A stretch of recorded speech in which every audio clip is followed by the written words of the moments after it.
आज हम लोग बात करने वाले हैं कि जो भारत है वो 15 अगस्त 1947 को ही आजाद क्यों हुआ। यानी कि 15 अगस्त को ही आजाद क्यों हुआ, 15 अगस्त से बाद क्यों नहीं आजाद हुआ, 15 अगस्त के पहले क्यों नहीं आजाद हुआ।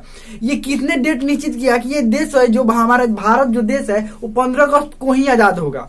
15 अगस्त से पहले भी तो आजाद हो सकता था। तो क्या ये अंग्रेज चाहते थे कि 15 अगस्त को आजाद हो या भारतीय लोग चाहते थे? इसके पीछे पूरा इतिहास क्या है, किसने ये डेट निश्चित किया कि भारत जो है वो 15 अगस्त को ही आजाद होगा।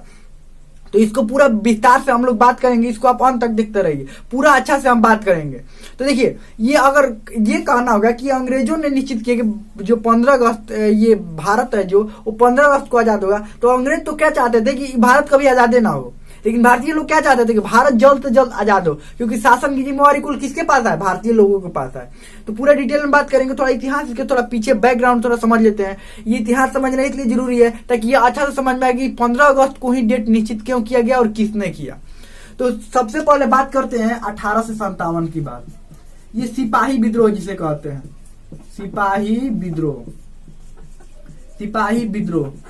इस विद्रोह ने अंग्रेजों की जो अंग्रेजी सरकार, अंग्रेजी शासन जो है उसको इतना हिलाया, मतलब पूरी तरह से उसको हिला दिया, पूरा एकदम झकझोर के रख दिया। उनको ये उम्मीद नहीं थी ना कि ये जो भारतीय सैनिक है, ये सैनिक जो है इतना तेजी से प्रहार कर सकते हैं, ये इतना ज्यादा विरोध प्रदर्शन कर सकते हैं। और ये इनके सहयोग में बहुत सारे राजा भी आ गए, बहुत सारे जमींदार भी आ गए, बहुत सारे जो लोग थे आम जनता भी इनके सहयोग में आ गई। किनके? सैनिकों के सहयोग में। अब इनका ये मुख्य कौन लोग थे? देखिए, ऐसे तो बहुत सारे लोग थे, लेकिन मुख्य लोग क्या थे? मंगल पांडे थे, ये झांसी की रानी थी। कहाँ से थी ये? झांसी की रानी। और उसके बाद ये बीर कुंवर सिंह का तो नाम आप जानते होंगे, ये बिहार से थे, ये बिहार से नेतृत्व कर रहे थे। अब बीर कुंवर सिंह कहाँ के थे बिहार में? आप लोगों को पता है बीर कुंवर सिंह कहाँ के थे? ये जगदीशपुर के थे। बिहार का जो भोजपुर जिला है, भोजपुर जिला के ये जगदीशपुर के थे। कौन? ये बीर कुंवर सिंह। और ये बहुत ही योग्य थे, और ये बहुत ही योग्य स्वतंत्रता सेनानी थे। ये 80 वर्ष की उम्र में क्या किए थे? लड़ाई किए थे। बताइए, 80 वर्ष की उम्र में बीर कुंवर सिंह 1857 की लड़ाई 80 वर्ष के। इस समय 80 वर्ष के लोगों को देखिएगा तो दूसरे के सहारे से उनको उठाना पड़ता है, वो खुद नहीं उठ सकते। ऐसे लोग हैं जो 80 वर्ष के हो गए हैं, बहुत सारे लोग, कि ये उनको दूसरे के सहारे से उठाना पड़ता है। लेकिन वो क्या किए थे? 80 वर्ष की उम्र में लड़ाई किए थे।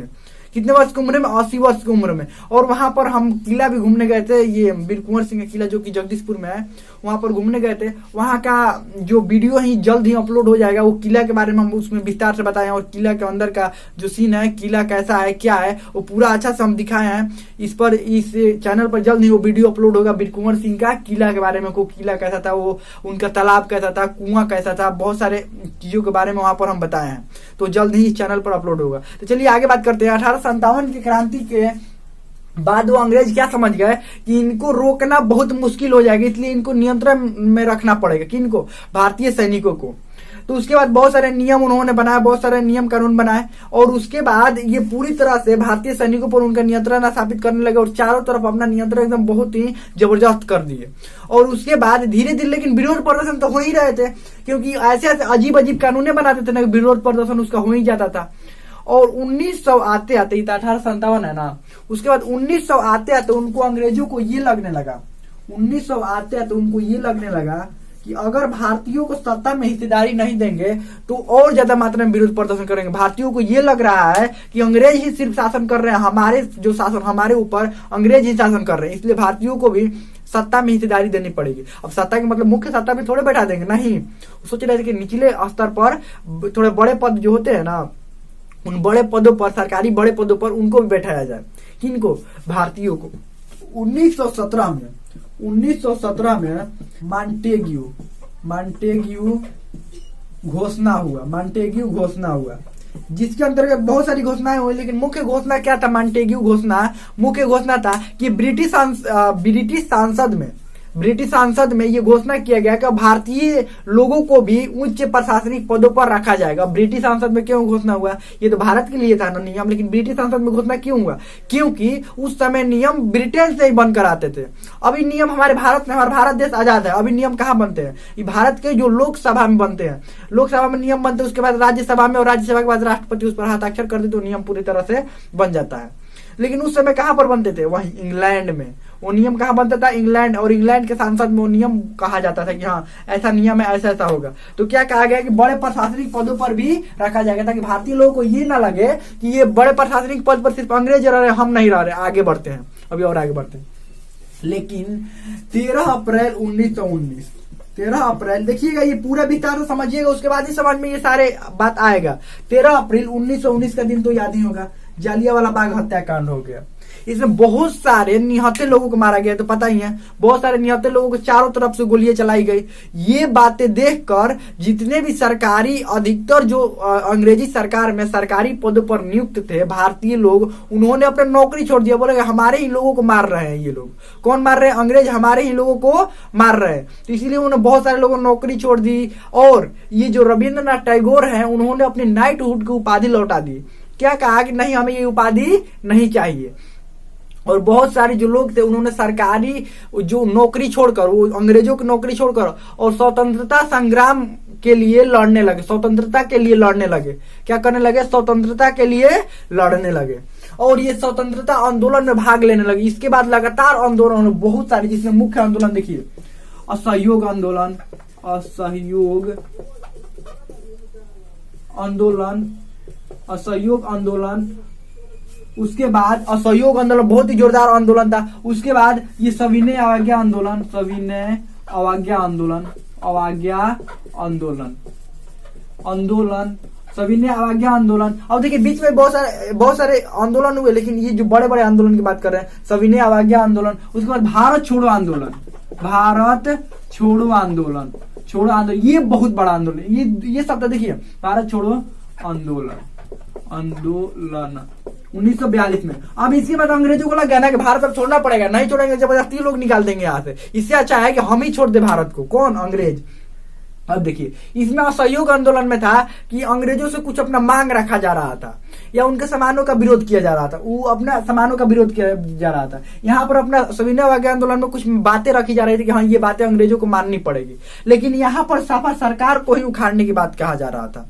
देखिए वो उस समय भी सरकार को उखाड़ने की बात कहा जा रहा था, लेकिन वैसे जोरदार तरीका से नहीं कहा जा रहा था, अपने बात सिर्फ मनवाया जा रहा था उन लोगों से कि हाँ हमारी बात मान लीजिए। और यहाँ पर पूरा जोरदार, पूरा भारत एक हो गया। पहले भी भारत एक ही था, लेकिन पूरा भारत क्या हुआ, सारे भारत को लोग क्या कर रहे हैं, भारत छोड़ो। किन को? अंग्रेजों को भारत छोड़ो। और बहुत सारे जो सभी लोगों ने बहुत मतलब सहयोग किया। उसके बाद उन्होंने क्या कहा, 1942 में अंग्रेजों ने कहा कि ठीक है, वहां से इंग्लैंड की तरफ से घोषणा हुई कि हम जून 1948 तक भारत छोड़ देंगे, जून 1948 तक भारत छोड़ देंगे। जब इतना बात पता चल गया, अच्छा जून 1948 तक भारत छोड़ने वाले भारतीय लोगों को पता चला कि जून 1948 अपना आंदोलन और तेज करते, 48 में नहीं चाहिए, पहला ही चाहिए हमको। तो वो क्या हुआ, और आंदोलन तेज हुए, और आंदोलन तेज होते होते ये 18 जुलाई 1947 को तो ब्रिटिश संसद में पारित किया गया। 18 जुलाई 1947 को एक ब्रिटिश संसद में एक नियम पारित किया गया। उस नियम का क्या नाम था? भारतीय स्वतंत्रता अधिनियम 1947। भारतीय स्वतंत्रता अधिनियम 1947। इस अब नियम को पारित करने की क्या जरूरत थी ब्रिटिश संसद में? इस नियम को पारित किया गया और इसके तहत बताया गया कि भारत आजाद कैसे होगा, मतलब आजादी की पूरी प्रक्रिया क्या होगी, आजादी के बाद कौन शासन करेंगे, कौन क्या करेंगे, नियम कैसे रहेगा, किस दिन आजाद होगा, पूरी उसमें किसमें विवरण था?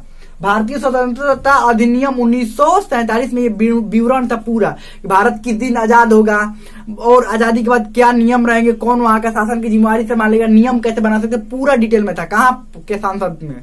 यहाँ ब्रिटिश संसद में नियम पारित हो गया। उसके बाद वहां के किंग थे, उन्होंने उस पर हस्ताक्षर कर दिया। और इसमें क्या लिखा हुआ था कि जिस दिन से ये नियम लागू हो जाएगा भारत में ना, उसी दिन से भारत आजाद हो जाएगा।